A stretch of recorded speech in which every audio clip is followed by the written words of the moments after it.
중국에서 매출 1위 쇼핑몰이 있어요. 난징에 있는 더지 플라자라는 곳인데 연 매출이 한화로 5조 원이 넘습니다. 근데요, 이 쇼핑몰에 사람들이 몰리는 이유가 명품 매장이 아닙니다. 화장실이에요. 진짜 화장실 보러 전국에서 사람들이 옵니다. 한 층 한 층마다 테마가 달라요. 어떤 층은 재즈바 컨셉이고, 어떤 층은 열대 온실 같고, 어떤 층은 할리우드 분장실처럼 조명이 깔려 있어요. 그랜드 피아노가 놓여 있고, 음지의 나무가 줄지어 서 있고, 변기 하나에 온열 시트, 자동 비데, 자동 건조, 모션 센서로 뚜껑이 열리는 기능까지 전부 달려 있습니다. 한 개 화장실 리모델링에 들어간 돈만 30억 원이 넘는다고 하더라고요.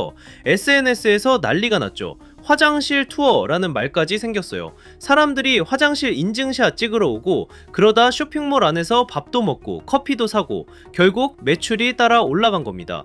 실제로 이 전략을 시작한 2021년 이후로 더지 플라자의 입점 브랜드 매출이 거의 14% 가까이 뛰었어요. 화장실이 사람을 불렀고 사람이 돈을 쓴 거예요. 여기까지만 들으면 기발한 마케팅 성공 사례처럼 보이잖아요. 근데 이 이야기 뒤에는 완전히 다른 풍경이 숨어 있습니다. 중국에서 가장 잘 나가는 쇼핑몰이 왜 하필 화장실에 수십억 원을 쏟아부었는지, 그 배경을 알면 이게 단순한 마케팅 이야기가 아니라는 걸 느끼게 돼요. 지금 중국 소비시장이 얼마나 얼어붙었는지부터 봐야 합니다. 2026년 3월 기준 중국 소매 판매 증가율이 전년 대비 1.7%밖에 안 돼요. 1월과 2월에 그나마 2.8%까지 올라왔던 게 한 달 만에 확 꺾인 거예요. 시장 예상치가 2.3%였는데 그것조차 못 맞춘 겁니다. 14억 인구의 나라에서 소매 판매 성장률이 1%대라는 건 사실상 소비가 멈춰 있다는 뜻이에요. 이쯤에서 한 가지 짚고 넘어가야 할 게 있는데요. 중국 소비자들의 심리를 보여주는 지표가 하나 있어요. 소비자 신뢰지수라는 건데 이게 2022년부터 계속 내리막이에요. 2026년 1월에 90.6까지 내려갔다가 2월에 91.6으로 소폭 반등하긴 했는데, 예전에 120대를 넘나들던 시절과 비교하면 바닥 근처를 기어다니는 수준이거든요. 사람들이 돈이 아예 없는 게 아닙니다. 돈을 쓸 마음이 없는 거예요. 그러면 왜 이렇게 됐을까요? 가장 큰 원인은 부동산입니다. 중국 가정의 재산 70% 이상이 부동산에 묶여 있었어요.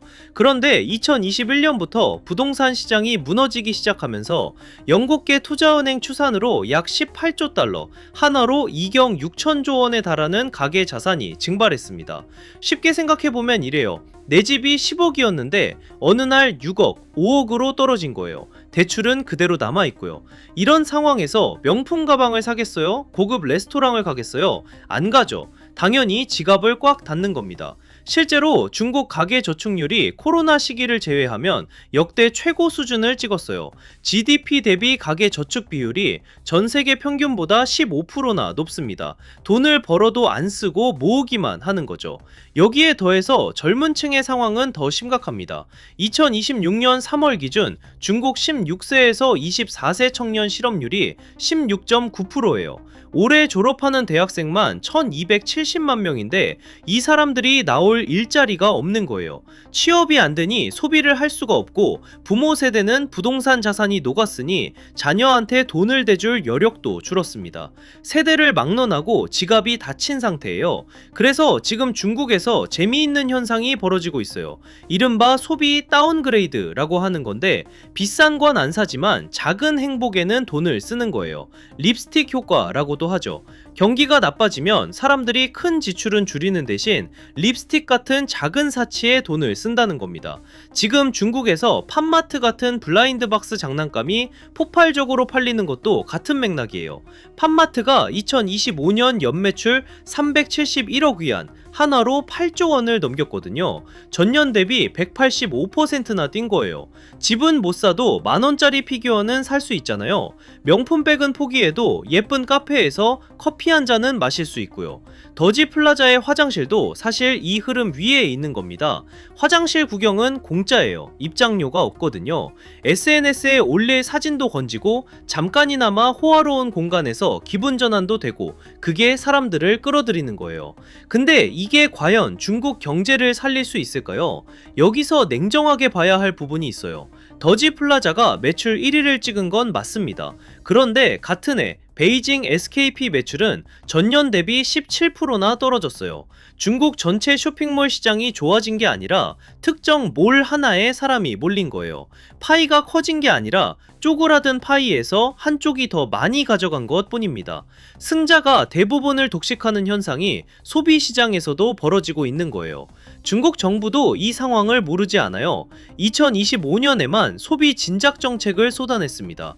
가전 보상 판매, 자동차 교체 보조금, 금리 인하, 소비 서비스 촉진 정책까지 수십 가지를 내놨어요. 그 결과 전반기에는 소매 판매가 반짝 올라갔습니다. 5월에 6.4%까지 찍었어요. 근데 보조금이 줄어들자마자 11월에는 1.3%로 다시 주저앉았어요. 마치 링거를 꽂으면 잠깐 버티다가 빼면 다시 쓰러지는 환자 같은 모양새입니다. 더 깊이 들여다보면 진짜 문제가 보여요. 중국 가계 대출 증가율이 2025년 11월 기준 1.1%로 역사상 가장 낮은 수준을 기록했습니다. 사람들이 새로 돈을 빌리기는커녕 기존 주택담보대출을 앞당겨서 갚고 있는 거예요. 2024년 상반기 기준으로 매달 평균 6천억 위안, 하나로 약 130조 원어치의 주택대출이 조기 상환되고 있다는 추산도 나와요. 빚을 줄이는데 급급한 사람들이 소비를 늘릴 리 없잖아요. 물가도 이상한 신호를 보내고 있습니다. 중국 소비자 물가 상승률이 3년째 사실상 제자리고 2026년 3월에 전년 대비 1% 올랐다고는 하지만 이건 춘제 연휴 효과하고 중동 정세 불안에 따른 일시적 요인이 컸어요. 생산자 물가는 2022년 10월부터 무려 41개월 연속 하락하다가 올해 3월에 겨우 플러스로 전환했습니다. 물건 만드는 쪽에서 가격이 계속 떨어졌다는 건 그만큼 수요가 없었다는 뜻이에요. 이런 상태가 오래가면 디플레이션이라는 무서운 늪에 빠지게 됩니다. 물건값이 내려가니까 소비자는 더 기다려요. 좀 더 기다리면 더 싸질 거라고 생각하니까요. 그러면 기업은 매출이 줄고 직원을 자르고 실업이 늘고 소비가 더 줄어요. 이 악순환이 한번 시작되면 빠져나오기가 정말 어렵습니다. 일본이 1990년대에 똑같은 길을 걸었고 거기서 빠져나오는데 거의 30년이 걸렸어요. 사실 중국 정부가 가장 두려워하는 시나리오가 바로 이거예요. 시진핑이 직접 내수 확대가 전략적 과제다 라는 메시지를 공식 매체를 통해 반복하고 있고 2030년까지 소비 촉진 계획까지 발표했어요. 역대급으로 강한 의지 표현이에요. 근데 문제는 비슷한 약속을 지난 10년 동안 계속해왔다는 겁니다. 그때마다 실행은 따라오지 않았어요. 왜 실행이 안 될까요? 중국의 소비가 근본적으로 늘어나려면 두 가지가 바뀌어야 하거든요. 하나는 도시와 농촌 사이의 소득 격차를 줄이는 거예요. 중국 1인당 월 가처분 소득이 약 3,600위안, 한화로 75만원 정도인데 이건 평균이고 저소득층은 이보다 훨씬 비치해요. 이 사람들이 소비를 늘리려면 복지와 사회 안전망이 먼저 깔려야 합니다. 다른 하나는 지방정부 재정이에요. 지방정부들이 지금 빚 갚기 바빠서 새로운 복지 지출을 늘릴 여력이 없거든요. 돈을 쓰라고 해도 쓸 돈이 없는 거예요. 그러니까 지금 중국에서 벌어지는 일을 정리하면 이렇습니다. 부동산 자산이 녹으면서 소비 심리가 바닥을 찍었고 정부가 보조금을 풀면 잠깐 반등하지만 약발이 빨리 떨어지고 있어요.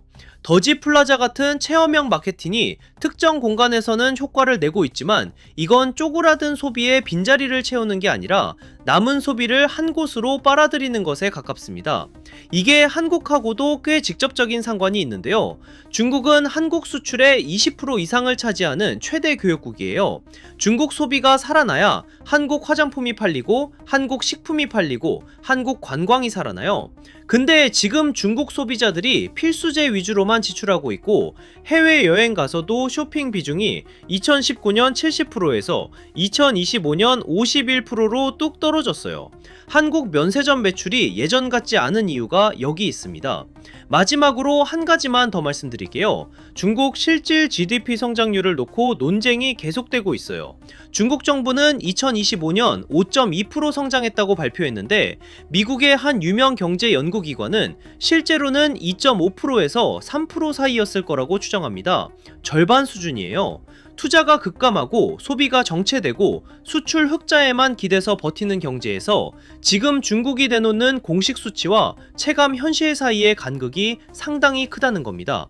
화장실 하나에 30억 원을 쏟아붓는 쇼핑몰은 겉으로 보면 기발한 아이디어의 승리예요. 하지만 그 화려한 변기 뒤에는 집값 폭락으로 자산이 증발한 사람들이 있고, 취직이 안 돼서 작은 사치로 위안을 삼는 청년들이 있고, 보조금이 끊기면 다시 얼어붙는 소비시장이 있습니다. 중국 내수 회복을 기대하는 분들이 많은데, 적어도 지금 나오는 데이터들은 그 회복이 빨라야 2~3년, 제대로 되려면 그보다 훨씬 더 걸릴 수 있다고 해요. 이 흐름이 어디로 가는지, 특히 한국 경제에 어떤 영향을 줄지는 앞으로 더욱더 주의 깊게 봐야 합니다. 오늘 영상이 도움이 되셨다면 구독이랑 좋아요 한 번씩 부탁드리고요. 여러분의 생각도 댓글로 자유롭게 남겨주세요. 다음 영상에서 다시 뵙겠습니다.